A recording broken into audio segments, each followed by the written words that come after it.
3 ways to use personal power and personal responsibility to supersize and grow your business. Sharon Horne-Ellstrom here. We're focusing on physical health and well-being and physical aspects of our business this month. But this topic actually applies to every area and aspect of our business, because we need to be setting the example for these things in our business. We need to be taking personal responsibility. We need to be not exerting, but demonstrating our own personal power. And I'm going to share different ways that I do that in my business. And I'm going to challenge you today to think of at least 3 and share one area that personal power plays out and can help improve and grow and supersize your business. And then one way that you're taking personal responsibility and demonstrating that for the rest of the organization. So for example, I'm going to grab my magnifying glass. I wrote down a couple of things that we do and that I personally do. One, as far as setting personal power or claiming my personal power. And I haven't always done that, right? There's times and there's situations and there's organizations I've been a part of or worked in, and relationships I've been a part of and worked in, and different organizations that I didn't work in but was a part of, where I didn't necessarily claim my personal power.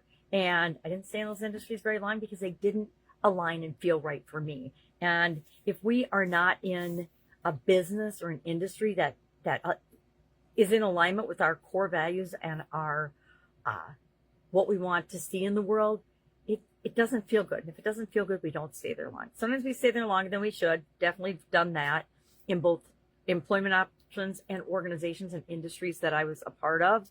But as soon as they start to feel off to me and they don't match my core values, then I'm stuffing down my personal power and I'm not as effective as I could be and I want to be.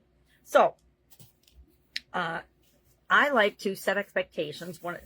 3 ways that I share and honor personal power for myself and encourage other people to do the same is, number 1, whenever anybody joins my organization, we sit down, or by Zoom nowadays, and have a conversation about expectations. This is what you can expect from me.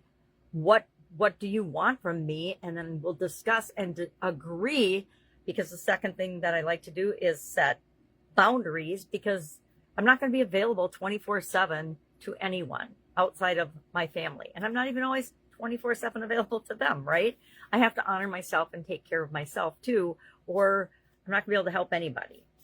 So I set boundaries, I set clear expectations, and I expect the people that I'm setting them with to do the same with me. Hey, tell me what you expect. Tell me what your boundaries are. I also hold myself accountable to setting the example by leading by example. And by that, I mean, I behave in alignment with my core values, the things that are most important to me. And I don't expect anybody else's core values to match mine. Of course, bringing people into the organization, we want to have important core values that do align and match. But other core values that are important to each and every one of us just don't matter. I'm not even going to get into that because it's been politicized nowadays. So we're not even going to talk about different topics and different things that we have as core values that just don't matter when it comes to our business and working, right? And that shouldn't matter, because everybody else's core values are their business, mine are my business. And I just share where they might rub together so that we can behave in ways that are in alignment with one another and in everybody's best interest. When it comes to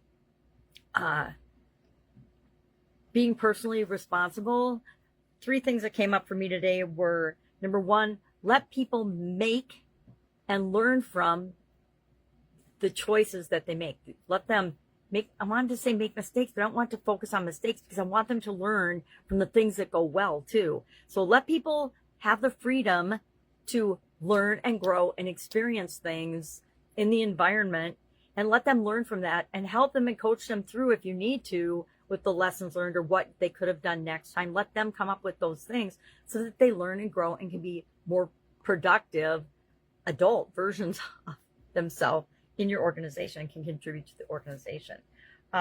Reward the behavior that you want to see and call attention to that in public. Honor people, share wins, communicate those set the example, celebrate people's wins and accomplishments, even growth accomplishments, right? They might not have a win compared to someone else, but we're not comparing people to other people, right? That is a rapid road to disintegration of your organization's culture.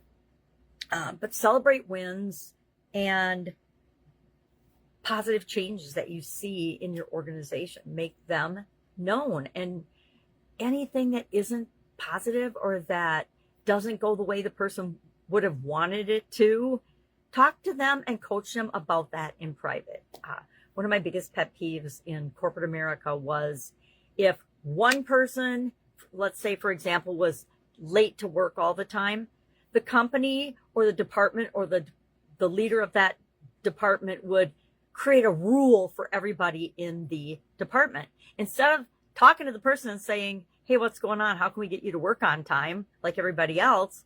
They would make a rule for everybody else. The bigger the corporation, the more I've seen that happen, because you have different people that don't want to take their leadership role and say, hey, it's my job to coach you on this, versus create a rule for everybody else. That destroys the culture, because people feel like they're being punished by having new rules for something that they never even imagined doing, right? They never even imagined not being to work on time unless there was a blizzard or unless there was, some unforeseen extenuating circumstance, right? If you get in a car accident on the way to work in the morning, you might not be to work on time, right? So today, I challenge you to come up for your organization 3 ways that you are going to take your personal power and honor that, and 3 ways that for your organization, for your business, you're going to take personal responsibility and demonstrate personal responsibility. I say walk the talk. If you share an expectation and you expect people to behave in a certain way, you sure as heck better be demonstrating and being the best example of that behavior, because people do what they see you do. They don't do what you say or what you tell them to do. Just like with kids, people in our organizations, building our organizations, a lot like being a parent and raising amazing humans is creating an amazing business. All right. Any questions about this? You know what to do. Just ask. Otherwise, go out, make an amazing day. And I'll, of course, be with you tomorrow with another, a little more physically related topic. But I do physically share expectation sheets with people and back and forth and things like that. All right. Have a great day. Be with you tomorrow.